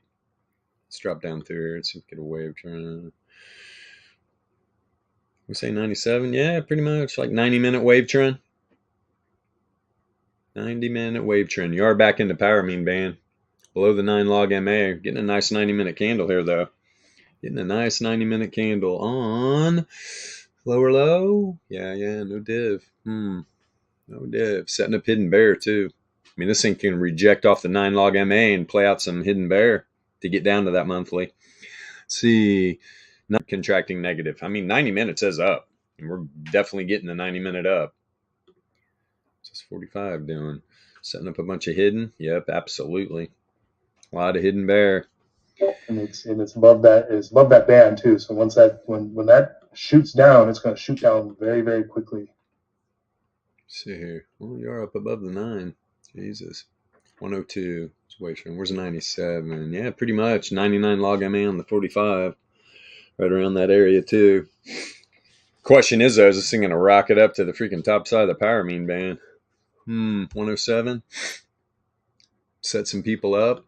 Although we did this last month, there was a lot of things. There's assets that didn't test that monthly range. Got to keep those in mind. Crypto though, Jesus, crypto could just be getting ready to explode. And we got last month's monthly range down there at, was that 32? 33.2. 33.2? I think 33.2. It's okay though. I mean, that's where you look for when you get the big nasty capitulation wicks. Look for that area. I even saw that old crypto warlord talking about it. I would definitely mark that on one of your macro charts. Just put a vertical there or a horizontal. I was just thinking about that. Of like, his theory is that it's going to touch those weeklies and monthlies that never been tested, right? So it's hey, A lot of weeklies and monthlies that weren't tested. So. Well, the thing is what I mean, right? You just like you said earlier, you got to be malleable, right? So, like a piece of clay, and it's I'm not looking for those areas to get tested, but if we get some crazy shit, guarantee the VEPS are going to show it first. But you say you get an ETF approval and it just bombs Bitcoin. Got a good area there. Got some good areas where the thing could just run down to. So yeah, we'll have to see. Right now, doesn't look like it at all. Actually, it looks like Bitcoin's, especially on the weekly. I don't know if anybody noticed. Let me pop this up real quick. You know I love my returns oscillator. Go to the weekly. I love the intersect on the weekly. Look at the RMLR. Oh, yeah, literally the weekly intersect on the RMLR. And look at the freaking hidden bull setting up on the returns oscillator, and we're in trend. We're in And trend. there's two intersects coming up in the next couple of days too. On the daily. Yeah, let's see here. Or somebody look at the weekly. Yeah, that daily is hanging up above that too. Yeah, you're up here, man. Mm-hmm. Jeez Louise. What do we got down here? 30,000 on the weekly. Got to break this RMLR. I like the way the future projection's looking, to be honest. Yep. Really do. I don't see this thing pulling back. Not that far. Yeah, in the next 0 to 4 candles, we're going to have a nice move, and so far it's looking good. You got a rising pound mean. Yeah, boom. Here's a target at the top side. All right, 43 and a half. Because you are literally right above the 11 length RMLR on the daily. Yeah, and volatility has a lot of room to run on the top side. And so, it's got, sure, you can have correlation start to crash out before it makes that, while it makes that move. And yeah, look at the weekly volatility. Weekly volatility is pretty crushed. Yeah, it is, but the correlation on the mid length is pretty high. So, you see it wobble around, but I think overall it's looking pretty good. 981 fell off a cliff on the daily. Glad to see by the end of the year and start of the new year. Yeah, the daily volatility read is like all hands on deck. Yep. We're going to the top side. Mm-hmm. Let's see here. Look at the DLP too. DLP is getting ready to crack. It's actually starting to on this candle. See a little bit of blue there. See if this DLP can turn this thing around. You can see on these little pullbacks, right? That DLP on all these higher highs, you're getting lower highs here. Lower highs here. Damn, haven't even tested the freaking 33 power mean. Where's the wave trend on the daily? 34.7. 33 power means at about 36.6. That would get down in that monthly range. So what's the top side of that? 30. You see here, 37.2, if I remember correctly. And also, I think Sayron was in chat yesterday. He was saying, the BTC monthly range is pretty large, right? So you'll get those dailies and weeklies starting to populate inside that monthly range, which will give it added support to stay to the top side. Now, I mean, volatility and BTC, I don't really trade BTC for anybody out there listening, but I mean, BTC can absolutely crash through there, but if you go by the math, there will be a lot of support on the downside. Yep. There'll be buy pressure for sure. I mean, we're on the monthly, it's looking sick, dude. You've got that's a wide. If you look at the normal distribution, well, let's start with the Laplace distribution. The first range is like what 35.9 to about 40.4. That's the Laplace distribution. And if you look at the normal distribution, right, the first one down is like at 31.8 or something like that, and the top side's 45.1. So could it make a first normal distribution move to the upside or downside? Yeah, it could. And either way, that's a very nice wide range. You can make a lot of scalps in there for sure over the course of the month. Not even a question. There's a lot of room to run both directions there. And the power mean, right, on the monthly, the one that I have, the 30, is at 34, right above 34. So that's, that's a lot of room to run in both directions, and fill up a lot of little buckets as it moves along. And frankly, it's looking good to me. I mean, it just flipped up above the monthly power mean last month.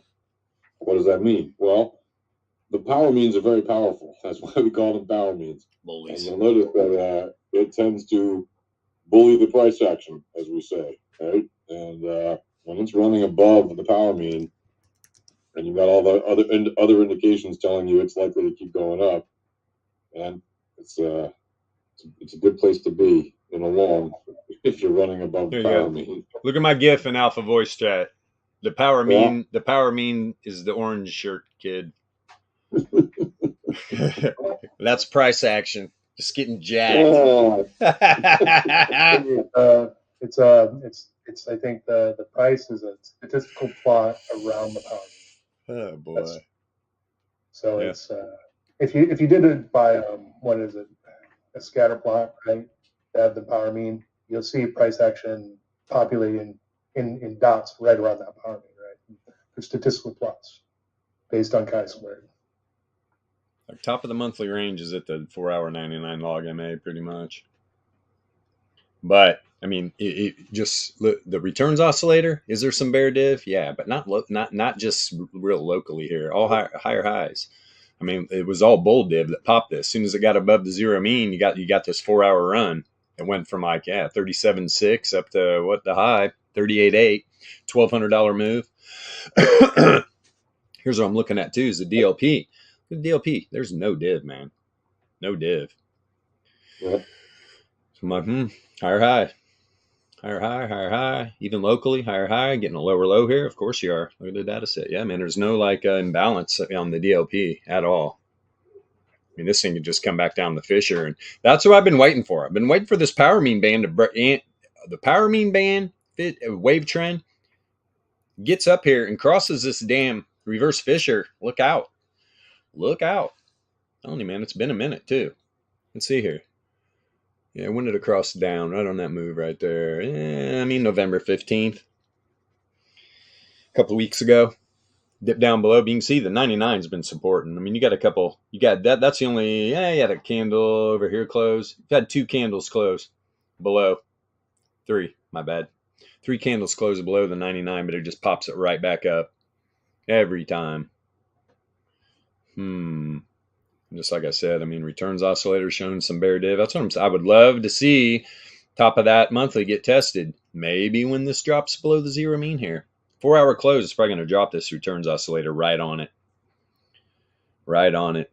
But I'm telling you, man, this thing just looks like it doesn't have any chill right now. Daily's starting to drop out of a random walk. You're having an outlier. Having an outlier on the daily. God's sakes. I mean, look at the recent outliers, even the small daily outlier. That thing moved from, and I'll do candle closes, opens stuff, 44.8 to the wick. I mean, Jesus, $3,000 move. Not bad. That's a small outlier. Look at the one previous to that. Hell, let's see when it started. Yeah, right at the top of that data set. So 29.6. Yeah, about 5K move there. 5K, 3K. Not bad. We're going to bust this thing up above 40. Could happen. I just want that freaking range tested first. 37.2. Like I said, man, the 9 log MA on the daily. Just a little bit above the top of that monthly. Get a wick right through there. I don't know, at some point. Or is it going to be like last month? We're just going to start running. This is a little different, though. This is a little different. Got a lower, I mean, didn't even the previous days. All right, didn't even get even close to it. And when I talk about previous days, I'm talking about the previous day to the new month. And I think, to be honest, look at the wick, though. Does this look eerily familiar to last month, though? It's about how close it got to the top of that monthly range and just ran. I think it's also important for context. When BTC actually started running, Bilbo and Zentap had already called that it was going to start running weeks prior. So, because they already knew what was going to happen on the VEPS. Pretty much, man. Especially the volatility, the trend. Yeah, good stuff. We love VEPS. Time is it 10:35? Not bad, not bad, not bad. So got some time. And crypto's really popping here. Also, yeah, AVAX, you're just running away from that top of that monthly. And remember, like a lot of the alts did test their monthly. I know Sol didn't. I know BTC didn't, but a lot of the alts did. Let's see. Of course, well, BTC, if you remember at the beginning of the month, the BTC dominance was starting to fly. And so it sucked the air out of the altcoin market and allowed a lot of those alts to test their monthly range. But this previous day, this is almost identical to what happened last month. So would it shock me if this thing doesn't come down to 37.2 and just pops above 40? Not at all. It would not surprise me at all. So what are we going to do? Let's get over here. Got a new month? Probability levels, man. Probability levels. Top side of the 68.3 Laplace distribution range on Bitcoin, 40,418. Am I looking for that? I actually am at some point here. And you close a daily. If you close a daily above the weekly 68.3 at 40,400 area, maybe we get a 1SD move closer to 45K. Closer to 45K. That would be beautiful. Like seeing BTC bullish. And we still got, what, 3 days? About 2.5 days, BTC. I mean, you got this 30 length RMLR. You're just sitting right at it. Tell you what, man. Close a daily above this RMLR. Look at the prediction model. It's to the top side. Close this daily candle above 38. I'm going to even go up. I'm going to round it up to 38.9. The RMLR is at 38.875 area. Close up there above that.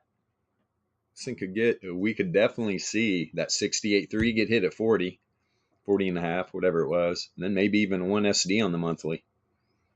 Let's freaking go. Pump it. Pump it. And because look, you're sitting down here on the 11 on the daily. Both are above the 33 power mean. Prediction models are at the top side. Lord. The RMLR pairs, 43,436 is the 30 length. Nice range here. No crosses in the future. Well, that's what happens. You get this nice sideways action. So what the RMLRs are doing. If you have this indicator, pretty easy to figure out what we've done here if you just study it. They said it couldn't be done. Well, our math guy is like the Incredible Hulk. Yeah, very, very good at the maths. Very good at the maths, where I'm just like, I just agree. Yep, sounds good. Right? Sounds good. I do like that though, man. That daily. And that's one more thing. You don't want to close below 38.1 today. You just don't. If you do close below 38.1, I'll tell you what, if a 4-hour candle the rest of the day going into 7 p.m. Eastern closes below there, what is that, 36.5? Boy, that tests the daily. Or that tests the new monthly range. 36.5. That's a 33 power mean. 36.5. Where's the center? Where's the center of this monthly at? A little, about $250 above. Where's the bottom side? 36. So we're talking today being 99.7. I mean, if it closes down 36.5, we're talking it's going to be hitting at least 6.5. Bottom of the daily volatility range. And then you'd be looking at a very nice mean, as soon as it stops it and everything. So it's, yeah, that'd be an interesting move. All right. That sure would. A fun short. Couple grand down. Look at these RMLRs on the 4-hour. Oh. But at the moment on that 4-hour, it's still looking pretty sweet. Okay, and the 33 RMLR is going to cross down the 33 power mean right about the close. Hilarious. The close today, 7 p.m. Eastern. 30 length reverse mean of log returns is going to cross down the 33 power mean. Probably a little bit before on the 30. Yep. You're also going to have an intersect on the 30, on the 30 power mean within a couple candles or so. But then look, it's going to cross back up. It's going to cross back up out here approximately Sunday, 0300, early in the morning. Hell, it'll be a nice brunch for you. Yep. But look, we just sent a wick down. 4-hour sent a wick down right to the 11 length RMLR on the 4-hour. Bouncing from there. And on the daily, you've got also those intersects. 30 power mean is set to intersect on tomorrow's candle and then on the next candle as well. So you're going to have some interesting movements in the next 5 days or so. Very That's interesting. for sure. Indeed. I So, like the daily. nice move. This outlier on the daily, though, man. Oof. Let's Yeah. see where this thing's went to. Let's see how high it is. Actually, I don't. What am I talking about? Jeez, it's daily candle. Let me see here. Where are we? Just go to the RMLR. I mean, the VRE. Yeah, I already did Yeah. the 1SD. Let me see something here. Yeah, I mean, that was look how perfect that take profit was at the high of the day. It was like, man, if you're not greedy, you had a great opportunity there. That was a fun trade, I would tell you. Yeah. No greed, just take profit. And this is what's crazy right here. This is what people need to realize. The variance is showing an outlier. Here's the daily candle. We already eclipsed that 1SD like I just showed on the VRE. But what is an outlier? It's a fat tail event on that time frame. The daily. Here's a 95.4 Laplace. There's a second standard deviation. We could easily, within this day, see this thing up here. 39.1, 2SD, 39.5. 39.1. You see something here.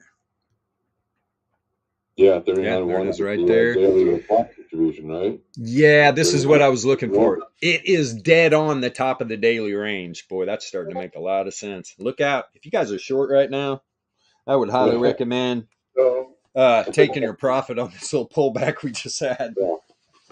Good question. Has BTC been running opposite of a dollar, opposite of Dixie? I think it has. I haven't checked the correlation. I kind of took that chart out. Yeah, let me see, man. It looks like so Dixie 4-hour candle is about to close here in about a little over 15 minutes, right? And it's now above its 4-hour second standard deviation, and it looks like it might actually be able to beat the top side of the weekly. Dixie. And so, I mean, Coinbase. I know the repercussions on the traditional markets. I don't know it on the BTC side, on the crypto side. Starting to correlate, actually, was significantly. I mean, look, BTC was running. Let's see, right when it went significantly correlated, right? Negatively correlated. BTC was running when Dixie was pulling back. And this is on a 4-hour, starting to correlate. What's this look like on the daily, though? And let me get rid of this. I don't even know if it's not even BTC. Remove, add. So BTC up here. Coinbase. Yep, Coinbase. Coinbase. Whoops. Let's see here. Right click. Visual order. Pin the scale. Now right. Pin the new right. There we go. Yeah, look. Bing, bing, bing, bing, bing, bing, bing. There was Dixie, right? There's a significantly negative correlation. BTC running. Finally caught up right about there. It's pretty negatively correlated on the daily right now. Starting to slope back up. Starting. We've been talking for literally months. Dixie is weak, man. Dixie is very weak. I mean, it's pumping right now, trying to get out of this hole. But what's it running for? It's running for the test of that monthly range. Let's put this thing on. See where it's at. Surprise, surprise, crypto, and specifically Bitcoin, have been running amok to the upside very nicely this year. Yeah. With a weak power. Not a shocker if you understand things like, supply of currency. Not a shocker at all. Let's see here on low time frames, man. Let's go down 90 minute. Yeah, you're significantly positively correlated right now. Bitcoin and Dixie are correlated. That's what I'm saying. If Dixie makes a run to the bottom of its monthly, I'm going to be a bit surprised to see BTC moving. BTC moving. Let me see here. Let's go to the 33, real low. Yeah. And again, positively don't correlated. Get us wrong. Don't think that just because we like crypto and we see the things looking at the side, it doesn't mean we don't take into account the probability to the downside, right? There are probabilities to both sides, right? And we go as we did earlier in the stream, right? When market opened, showed us different numbers on the dollar, for example. what did we do? You know, like Bilbo was telling you in real time. Oh well, that I was wrong about that, so I'm going to readjust my position and readjust my my bias basically on this particular asset, because you go with what the information tells you. You don't have to reinterpret it twice. Yeah. That's the beauty of using tools that actually give you leading info, is that you don't have to second guess everything. You know, you don't have to counter trade, which is another important thing if you're a new trader and you're using any new set of tools or tools that are new to you, right? You shouldn't have to constantly counter trade what the information is telling you, right? Counter trading is great if you are really good at doing it. It's really not great if you don't and know how to do it well, right? Because you are likely going to get wrecked if you're using. First of all, if you're using bad indicators, of course you're going to get wrecked. But even if you're using good indicators, if you don't know how to counter trade, what are you doing trying? Because it's gonna hurt, and a lot easier to just have a trustworthy set of tools, and you trust them by looking at them and testing them and learning how they work, and seeing that they do in fact do what they say, and that the price action will follow the returns, etc., and the indicators are accurately telling you, right, the current and future candle action. By doing that, you don't have to counter trade. You just go with, like what Bear was saying earlier, jump on the coattails of a winner. It doesn't matter what the direction is, right? Jump on the coattails of a winner, get in, get out, take your profits, rinse and repeat. 1% compounding interest over 365 days is about 365,000%. Yeah, it's your principal. So just think of compounding returns. Yep, exactly. It's an insane amount. If you trade well with these tools, the sky's the limit. And then you can just keep doing this for fun, right? Because it's fun. It's fun. Because it's fun. Yeah, I like this daily chart, man. Good Lord. This thing getting ready to run. Let's go, BTC. You want to talk to the office? All right. Hello. Hello, sweet dog. He has what to say. Yeah. Go. Hilarious. My girl is out like a light, dude. She's not even waking up. Her ears aren't even moving. Hopefully she moves again. Hey, you okay over there? Yep, she moved. She's having a dream. Daisy's doing it. Chasing squirrels. All right, Key, what do you want to say? What do you want to say, boy? Now you're quiet, huh? Now you got the mic up to you. You're all silent.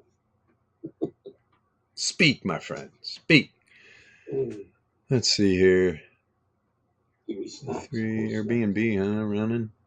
Baba down. Good. Burn Baba to the ground. Coinbase running, man. Coinbase. Didn't see where Coinbase's monthly level was at. Oh, yeah. Look at this wick, man. Previous day comes. Almost test it. Almost test it. Literally a few hours before the monthly close. Send a wick right down. This is the one you want to keep your eye on. You want to keep your eye on Ultimate. Good Lord. Coinbase, man. Look out. Ulta Beauty, she's already past her monthly. What it? Monthly, so. What is? Ulta Beauty. It's cosmetics or whatever.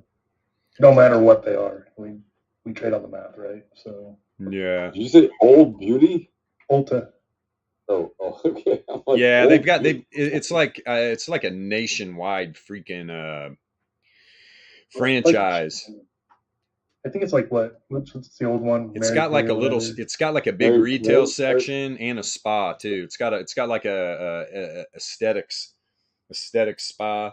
Like, Bilbo, how do you know all this? That girlfriends.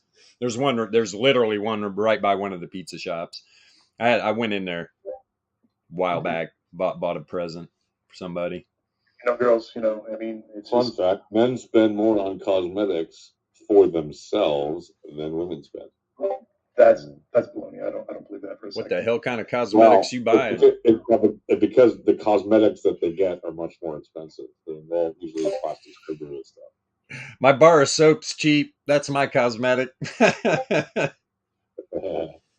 No. Yeah, you get that in the 99-cent bar of soap. And, Yeah, I use coconut oil though for most moisturizer. I like the old coconut oil. So I don't buy any of the lotions or anything like that. It is winter though. It is dry. I go to bed, little coconut oil in the nose, wake up, don't have a bloody nose. I mean dry. It gets super dry here. Especially when it gets cold. Man, that cold just sucks all the moisture right out of the air. Pretty crazy. Nothing like the mountains though. Talk about dry. Tahoe's usually on average 15-20% humidity. That's year round. You get a nice storm, it bumps up 50, 60, 70%, and it just, as soon as that cold comes back in, man, it just sucks it right out. Tahoe's real bad. I mean, hell, you wake up 90% of the days. I don't care if it's winter or summer and your nose is bleeding. It's like, oh my God. All right, let's see here. I don't miss it, man. I don't. I do not miss it. I mean, a powder day right now would wreck me. I mean, wreck me. Anybody that skis or snowboards understands exactly. A lot of effort goes into a powder day, man. Unless you're just a gaper on the groomers. But yeah, if you're out in that POW all day running, dude, it's exhausting. Exhausting. Break you down quick. Especially the old bones. Oh my God. Let me see here. Nice little response to Tony Man. Beautiful. What time is it? Best part about 10:52? skiing is the skiing. Yes. Yeah. Best part of skiing is the lift on the way up in a smokeless As long pipe. as you get on and off correctly, you don't fall somewhere between. Nice little cannabis vape. Perfect. Freak out the tourists. We used to just love it too, man. We would wing up on a tourist or something on a 3-chair lift and just pass the vape back and forth. These tourists are just like, oh my God, that's illegal where I'm from. It's like, you're in California now, you jackass. Let's see here. Yeah, if you've ever skied heavily, Gaper Central, man. It's incredibly dangerous.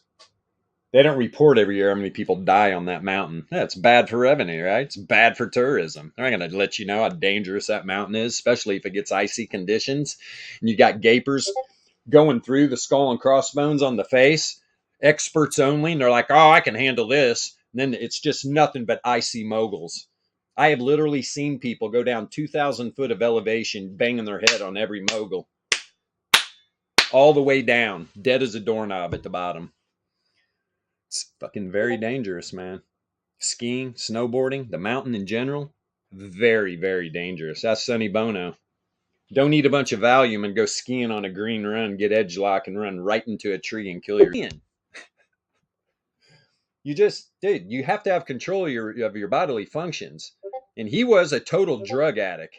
Everything in the news was a lie about what happened to Sonny Bono. He was hopped up on enough Valium to get an elephant high. And he's skiing with no helmet on. Dumbass. Total dumbass, man. And they kept that under wraps. The family paid.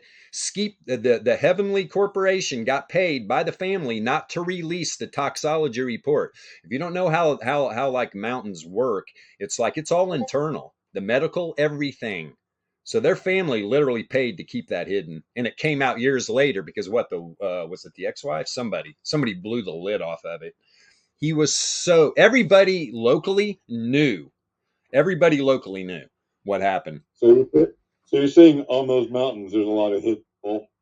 There's a lot what? There's a lot of hidden bull. There's a lot of dude. A lot of divergence on the mountains. Just drive me crazy. Because, yeah, when you study div, you see it in everything in your life. You really do. It's crazy. So, yeah, Coinbase. Man, if this thing doesn't pull back, I'm not going to hate it. Not going to hate it at all. Especially if BTC starts running. Lord have mercy. Still Coinbase up on here. Let's see where some RMLRs are at going into the close here of the stream, not the daily close. That's the stream. I mean, Jesus. How do you spell bullish? COINBASE. Global. Damn, this thing looks good. This is on a daily. And this is the thing, dude. You're not even. Wow.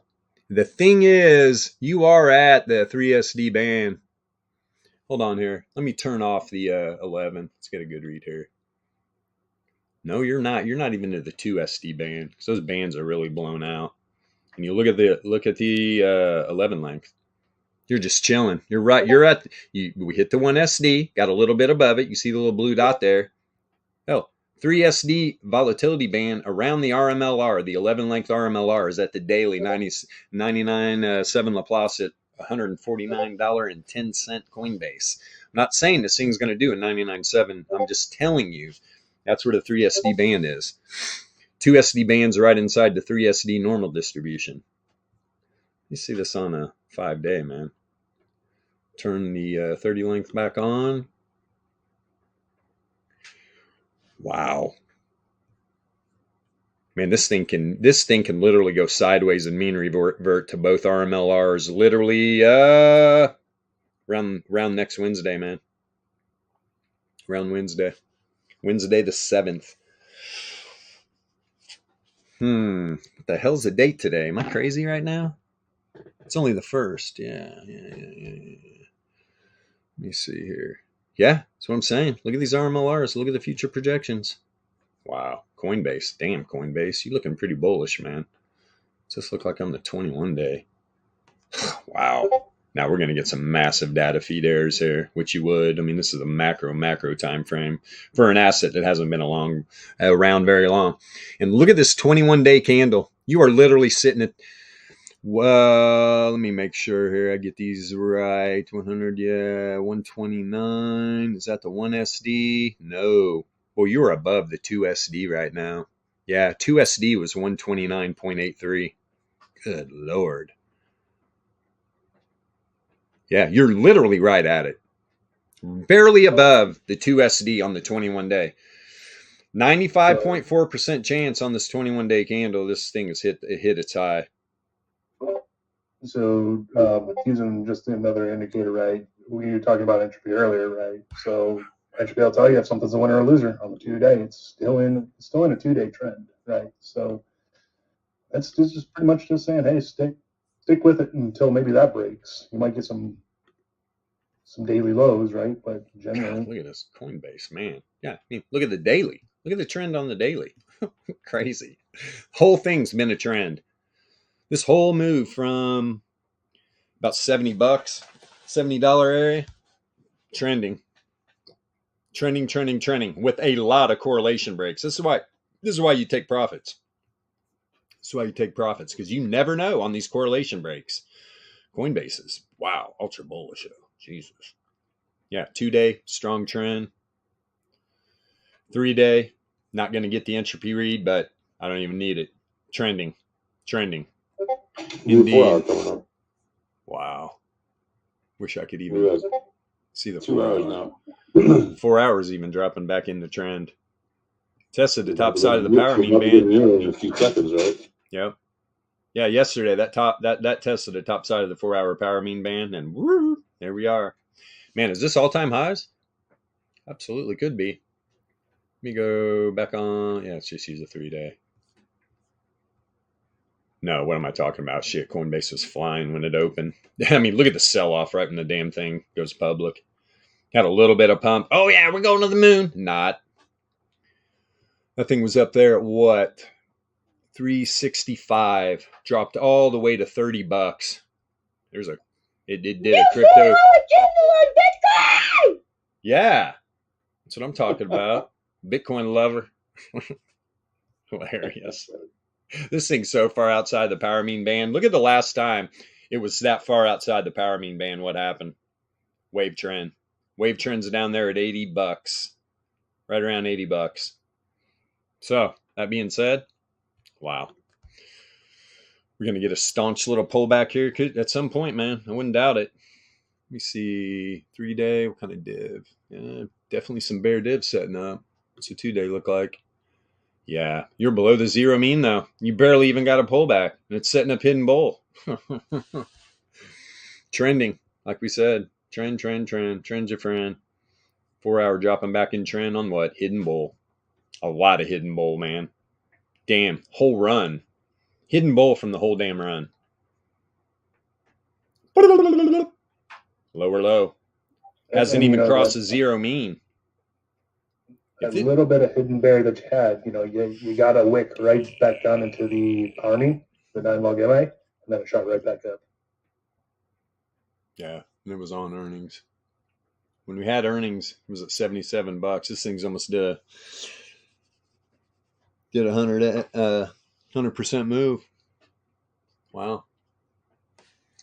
Coinbase looking bullish, man. That's another. I mean, guys, you want to, if you really like to trade crypto a lot and you got a good read on cryptocurrency, why aren't you trading some options in Coinbase? My God. It's like you can get in a weekly expiration. Here's the thing though. If I'm getting in like a full 5-day weekly expiration, I'm not going to buy premium, right? Gonna sell some sort of strangle. Try to capitalize on it. So that being said, it's good stuff. We got to wrap this up too. We overtime, 11:02. Good stuff. Thanks, TradingView. Everybody watching on TradingView. I'm going to go right over here and hit this rocket icon. And I want to send my appreciation to everybody in the Discord for watching these streams. You guys are great. If you are watching on TradingView, link to the Discord's in the description where you can enter free of charge. We're not trying to extract money out of our community at all. Open up a support ticket upon entry. Request a free volatility starter pack and start asking questions in the public chat. That's all I'm going to say about that. Wherever you live at on this big, beautiful blue marble, have a wonderful rest of your morning, afternoon, or evening. We'll be back at it cracking Monday morning, 9 a.m. Eastern Standard Time. Let's see how crypto plays out this weekend. Yeah.